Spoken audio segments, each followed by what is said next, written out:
Vždy ma to lákalo na sever, no ďalej ako na Islande som nikdy nebol. Preto keď sa objavila príležitosť navštíviť Arktídu, i hneď som ju prijal. Súostrovie Svalbard leží za polárnym kruhom približne 1000 km od severného pólu. Väčšinu ostrovov pokrývajú ľadovce a názov Svalbard v preklade znamená chladné pobrežie. Najlepšie týmto drsným podmienkam odolávajú polárne medvede, ktorých je tu viac ako ľudí, teda približne 3000. Vidieť ich naživo, v ich prirodzenom prostredí, bol vždy môj sen. Moju letenku na Svalbard síce 3-krát zrušili covidové opatrenia, no napokon sa mi sem koncom roka 2023 predsa len podarilo dostať. Ak chceš letieť na Svalbard, musíš sa v prvom rade dostať do jednej z norských metropol Oslo alebo Tromsø. Ahojte, ja som práve trávil noc na letisku Oslo. Bol to zaujímavý zážitok. A nakoľko som priletel už okolo polnoci, som sa snažil dostať aj do svojho ubytovania v hoteli. Tam mi povedali, že vlastne moja rezervácia neexistuje, takže som sa vrátil naspäť na letisko a stal som tuto v odletovej hale. No a teraz už konečne prichádza čas odletu, takže idem tam. Aby si mal lepšiu predstavu, kde sa Svalbard nachádza, vezmi si atlas a zámier rovno na sever, napravo od Grónska.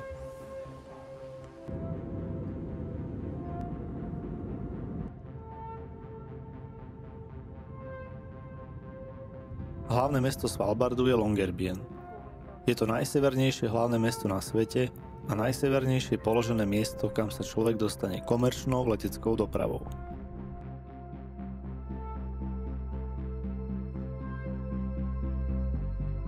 Je to tiež jedna z mála miest na svete, kde nikto nepotrebuje víza. Za prácou či dovolenkou sa môže prísť prakticky ktokoľvek.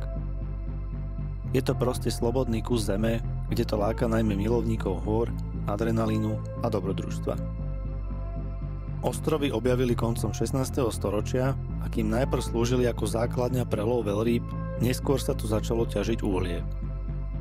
V súčasnosti slúži Svalbard aj ako základný tábor pri polárnych expedíciách.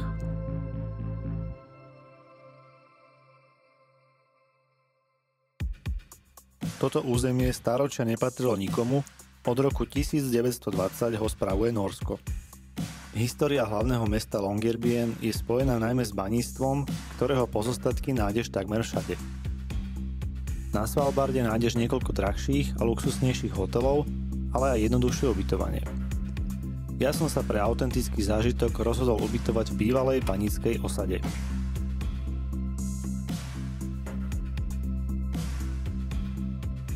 Chceli som vám ukázať, v akej izbičke bývam parádnej. Pozrite sa, toto izba má asi 3 metre. Hovorí sa, že jeden z najlepších spôsobov, ako spoznať Svalbard, je buď prostredníctvom snežného skútra alebo loďou. Ja som na ostrovy pricestoval v septembri, kedy ešte v hlavnom meste nie sú vhodné podmienky na skúter a preto som sa na prvý výlet vybral loďou. Nejde však o bežnú loď, ale o hybridný katamarán. Oslovilo ma to z viacerých dôvodov. Hybridné lode sú tiché a nerušia zvieratá. Vďaka tomu k ním môžeš ísť bližšie a celé je to šetrnejšie k životnému prostrediu.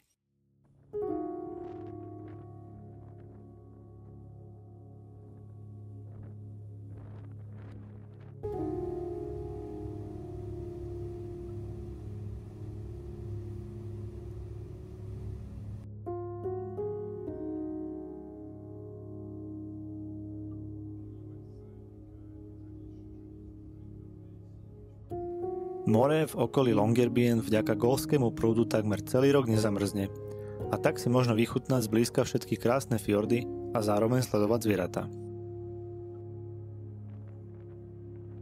Zo všetkých plavieb som si vybral takú, ktorá nemá vopred určenú destináciu.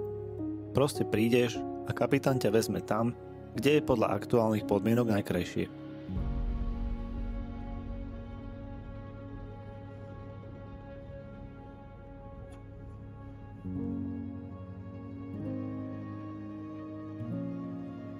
Zvierat sme síce videli menej, no o krásny západ slnka nebola núdza.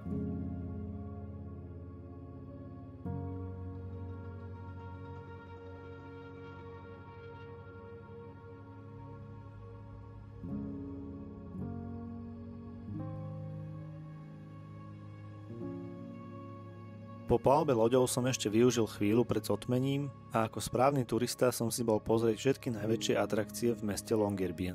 Najsevernejšie divadlo na svete, nemocnicu, kostol, supermarket, bar, čerpaciu stanicu, múzeum, burger a nakoniec aj najsevernejší pivovar na svete.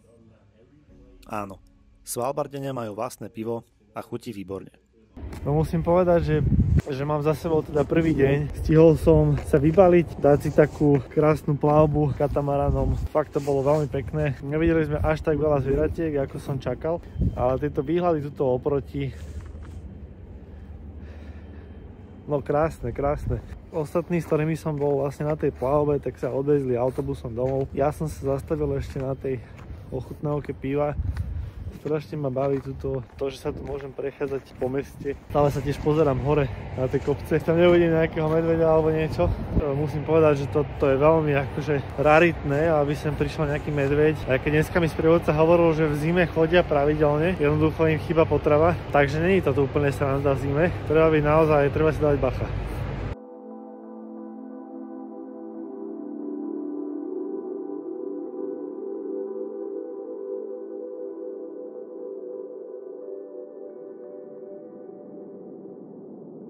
Hneď na druhý deň som sa vybral tam, kde ma to vždy ťahá najviac, čiže do hôr. Niektoré túry sa dajú absolvovať priamo z hlavného mesta, ja som si vybral ľadovec, ku ktorému sa treba presunúť autom. Na Svalbarde je inak len 40 km ciest, no napriek tomu je tu množstvo aut. Zaujímavosťou je, že nikto ich nezamyká. Veď keby si aj chcel ukradnúť auto a újsť niekam, nemáš kam. A teraz tá zaujímavá časť. Za hranice hlavného mesta nesmieš ísť bez zbrane či ozbrojeného sprievodu. Dôvod je prostý. Hrozí, že budeš zabitý a zjedený polárnym medveďom.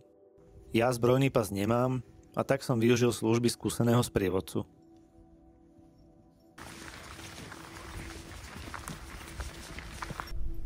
Ja vás zdravím z prvého hajku na Svalbarde. Za mnou sa nachádza hlavné mesto Longyearbyen. Ideme na ľadovec sa pozrieť. Ľadovec sa volá Fox Fona. A je to trošku ďalej od hlavného mesta, takže sa moc teším, aké zvieratka stretnú.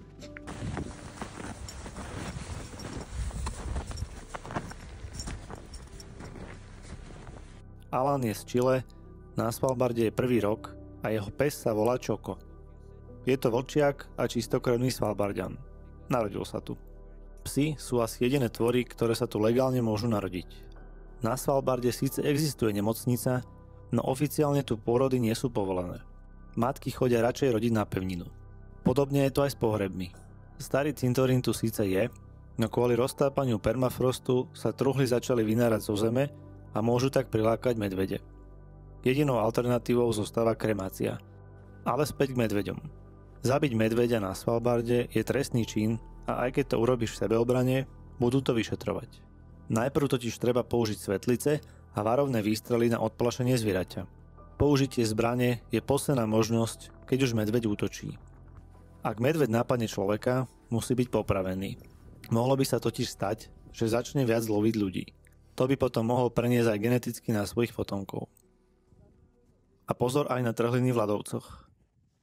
Sú obzvlášť nebezpečné pre lyžiarov. Ak zle odhadneš cestu, už ťa nikdy v živote nemusia nájsť.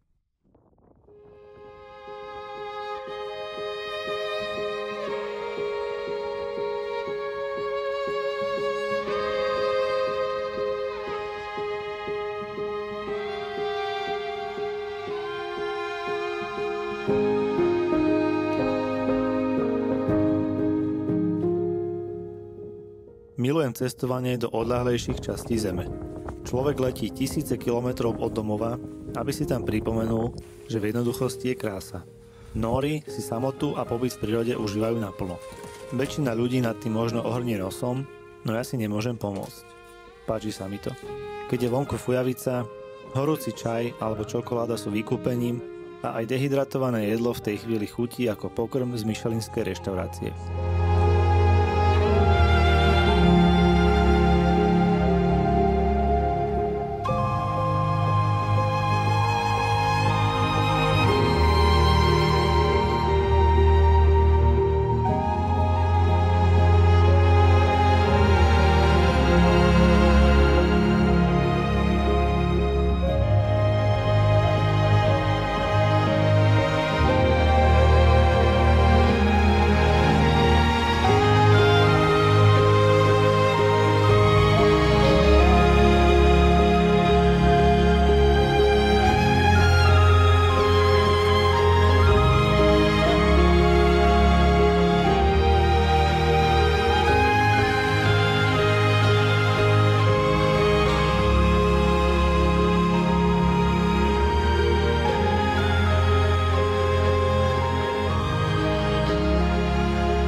Polárne soby stretneš aj poblíž mesta a sú to zaujímavé tvory.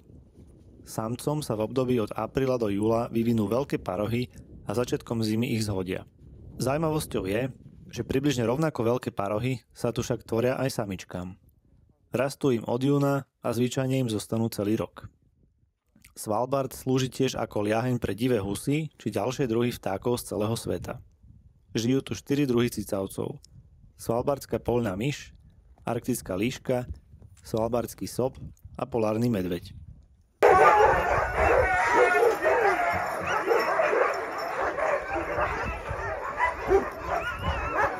Na Svalbarde je inak bežné, že nemôžeš mať psa len tak v byte. A tak ich ľudia majú umiestnené v špeciálnych staniciach po meste, kde si ich môžu kedykoľvek vyzdvihnúť. Mačky sú tu napríklad zakázané, pretože sú predátorom pre vtákov a údajne ľahšie prenášajú niektoré choroby. Najobľúbenejším domácim zvieraťom tak zostáva pes. V Longyearbyen trvá polárny deň od 20. apríla do 23. augusta a polárna noc od 26. októbra do 15. februára. Slnko vtedy zapadne a nevyjde celé 4 mesiace. Osobne si to neviem predstaviť, no ľudia si tu na to už zvykli. Vraj vtedy cestujú na pevninu alebo oddychujú.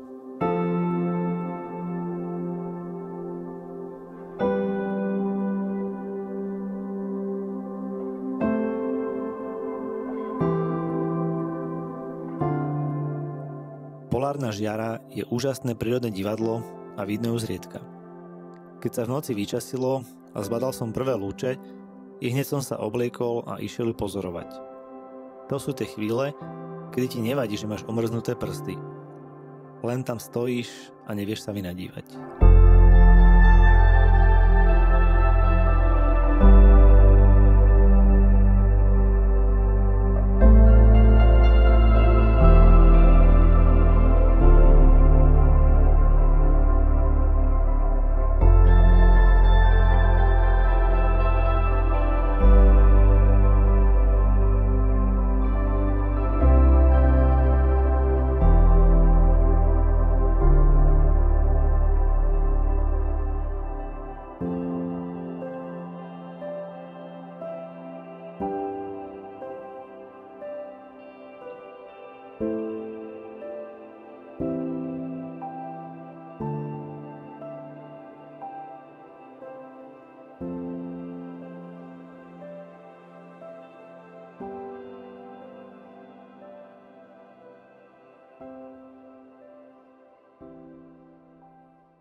Longyearbyen leží na 78. rovnobežke severne od rovníka, čo spôsobuje, že pôda je celoročne zamrznutá a všetky domy musia stáť na drevených pilieroch, aby odolávali zmenám permafrostu. Rovnako tak aj všetky potrubia musia viesť nad zemou. No a ako to vyzerá v podzemí? Našiel som českého horského vodcu, ktorý ma tam spolu so svojou priateľkou vezme.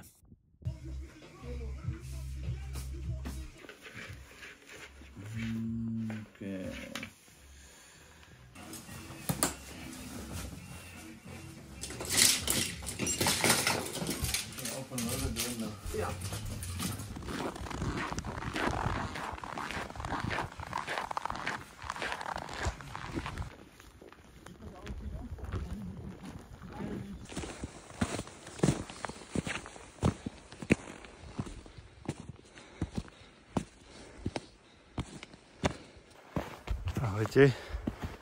Takže ďalší deň, ďalší super zážitok. Dneska ma čaká turistika s takým prekvapením. Bude to lezenie v ľadovej jaskyni. Ešte nikdy som to nerobil. Vraj by som to mal zvládnuť, tak držte mi palce. Čaute.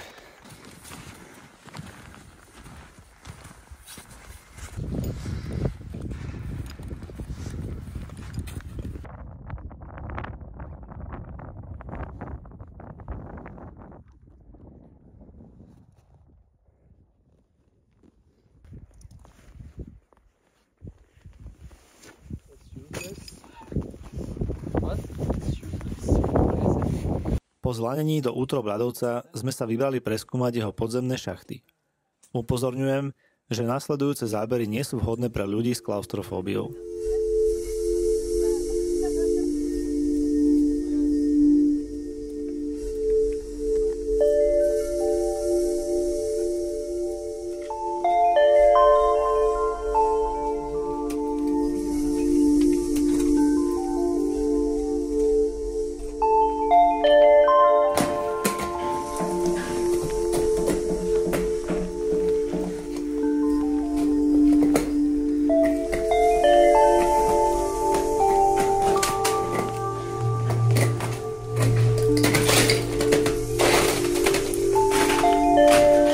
Pod ľadovcami možno na Svalbarde nájsť vzácne fosílie a napokon aj čudné ticho, prerušované praskaním ľadu.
Lezenie je krásny šport, no v zime som ho ešte nikdy neskúsil.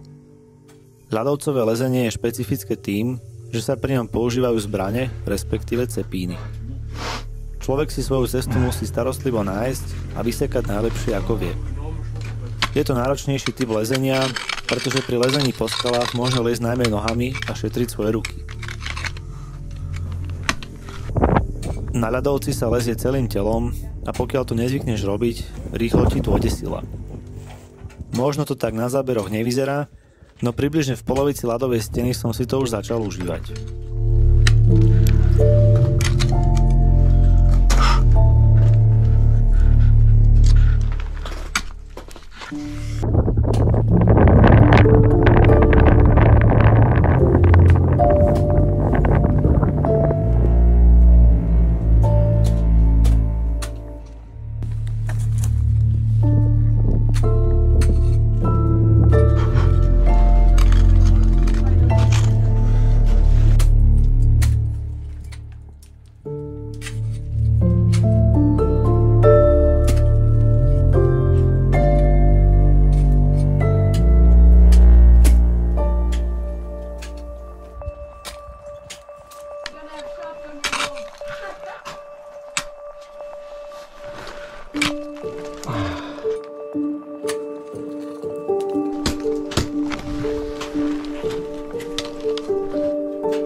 No a ten pocit po vylezení nahor, to je proste čistá fantázia. Dobrá práce.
Ráno som sa stavil nedaleko letiska, kde sa nachádza globálne úložisko semien. Je to nórský projekt, ktorý umožňuje bez poplatku všetkým krajinám na svete uskladniť a uchovať semena rastlín špecifických a dôležitých pre danú krajinu. Dovnútra sa síce nedostaneš, no dôležité je, že ak by svet zasiahla globálna katastrofa, z tohto skladu by bolo možné nanovo vysadiť takmer všetky rastliny sveta.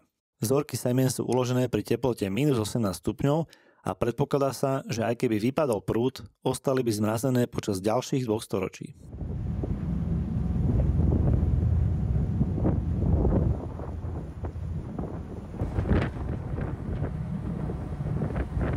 Po skorých raňajkách sa presúvam loďou na vzdialenejšie miesto, kde je väčšia šanca vidieť zvieratá. Dnes navštívim aj sovietské mesto duchov s názvom Pyramiden.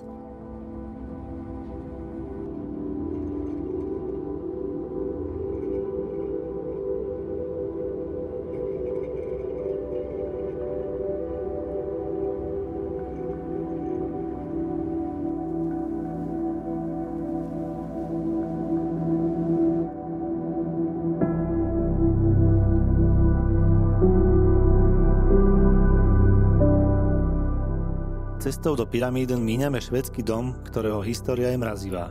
V roku 1872 v ňom prečkávala zimu skupina 17 lovcov mladíkov, ktorí mali vydržať do jary, kým po nich príde záchranná misia.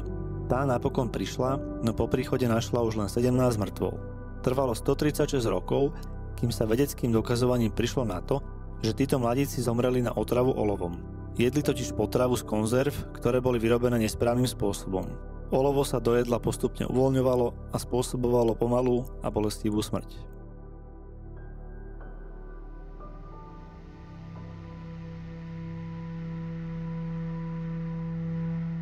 A tu už je mestečko Pyramiden. V lete sa sem dostaneš loďou, v zime len na skútri. Názov dostalo podľa nápadného vrcholu stojaceho ponad ním, pripomínajúceho pyramídu.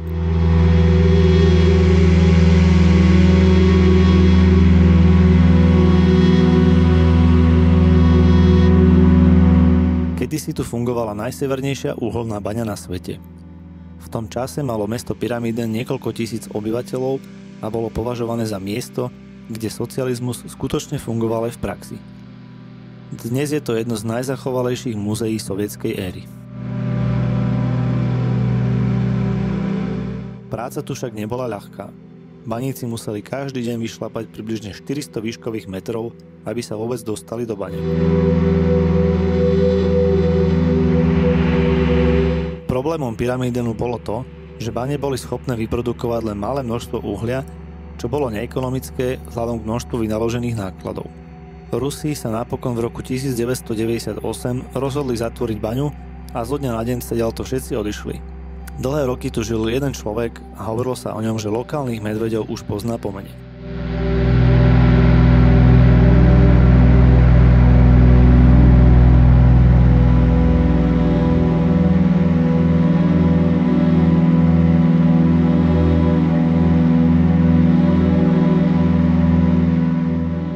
Dnes tu funguje aj jediný hotel, noc v ňom vyjde na 200 € aj s raňajkami. A teraz sa podrž. V hlavnej sezóne tu žije 17 ľudí, inokedy ešte menej. Prvý dojem z Pyramidenu je ako z Černobylu, no je tu jeden významný rozdiel. Kým Černobyl je v podstate betónová džungla a pôsobí zdevastovane, tu je všetko mimoriadne zachovalé. Môže za to podnebie Svalbardu. V Arktíde je vďaka permafrostu a zime len minimum baktérií vo vzduchu a tak si väčšina budov zachováva svoj vzhľad. Ide najmä o drevené exteriéry a interiéry, ktoré tu pôsobia tak, ako keby ľudia opustili Pyramiden len pred mesiacom. Pripomínam, že na Svalbarde neexistujú stromy a všetko drevo sa museli starostlivo doviesť.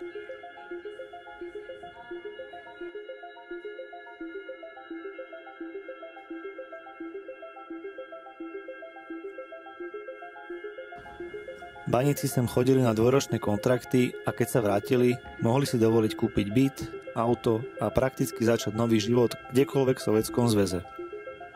Pyramiden tak malo všetko, čo tak vzdialené miesto má mať.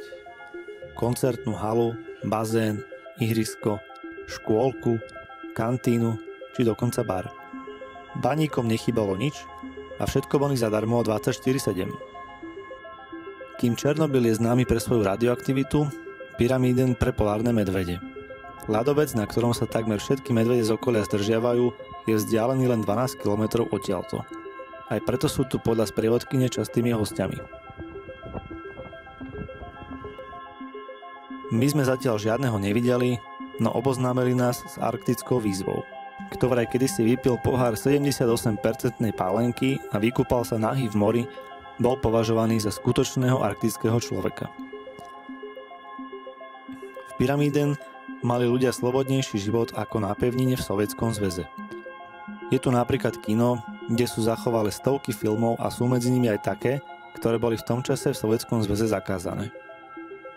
Každý človek, ktorý tu pracoval, tu zanechal nejakú stopu. Mesto je plné fotografií, dokumentov a historických dôkazov, ktoré si návštevníci môžu kedykoľvek pozrieť. Od recenzií denného menu v kantíne až po KGB profily skutočných ľudí z Ukrajiny a Ruska.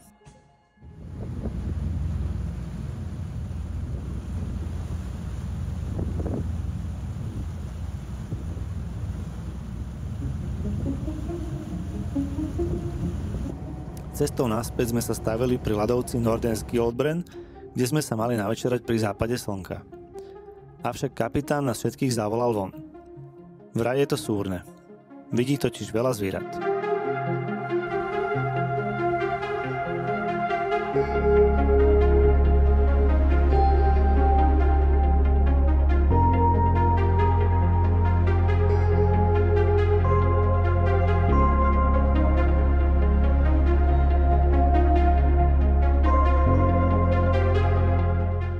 Nemohol som tomu uveriť.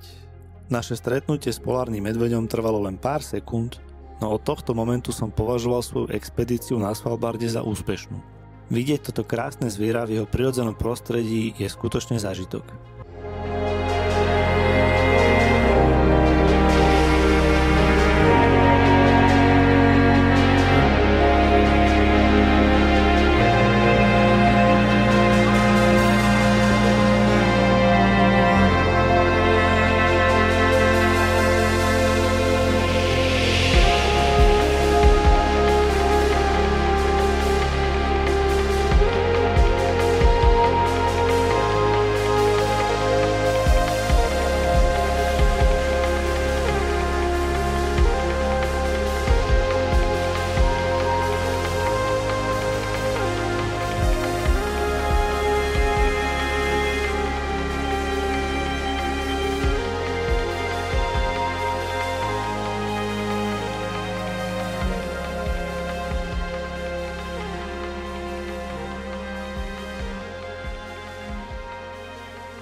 Moja eufória z poslednej plavby bola taká veľká, že som si aj na posledný deň zajednal plavbu loďou.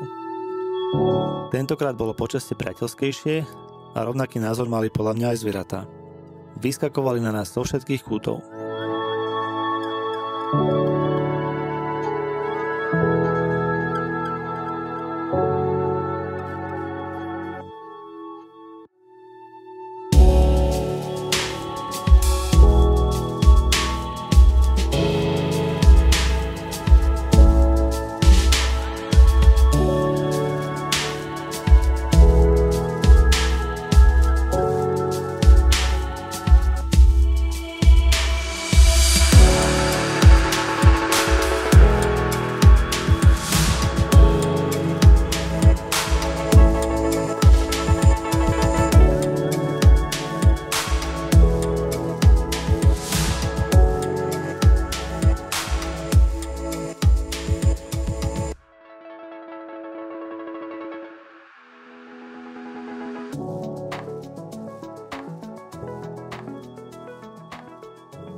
Ahojte, prišiel posledný deň mojej prvej návštevy na Svalbarde, musím to tak povedať. Som si uvedomil, za aký krátky čas mi to ako rýchlo prirastlo k srdcu. A teda dozvedel som sa, že najlepší čas na návštevu je niekedy okolo marca, kedy sa už dá jazdiť aj na snežných skútroch. No a dávam si poslednú prechádzku, možno vybehneme na ten hore, aj keby som nemal, ale od miestnych som počul, že je to safe, tak Tak ak ma už nikdy neuvidíte, tak na posledné video, čo sa s vami zo Svalbardu budem vytrkývať.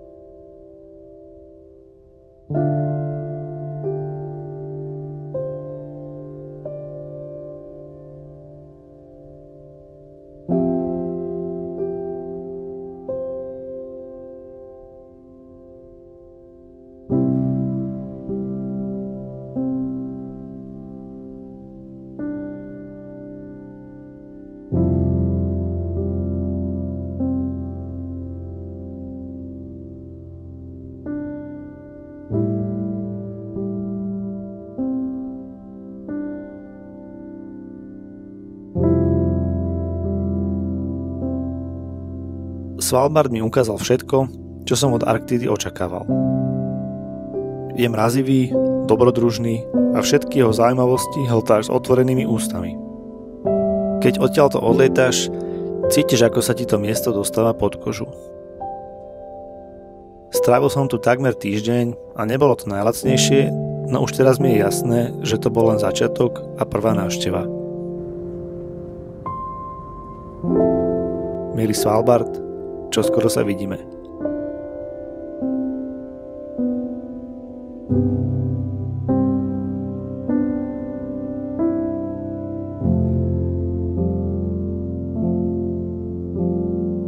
Thank you.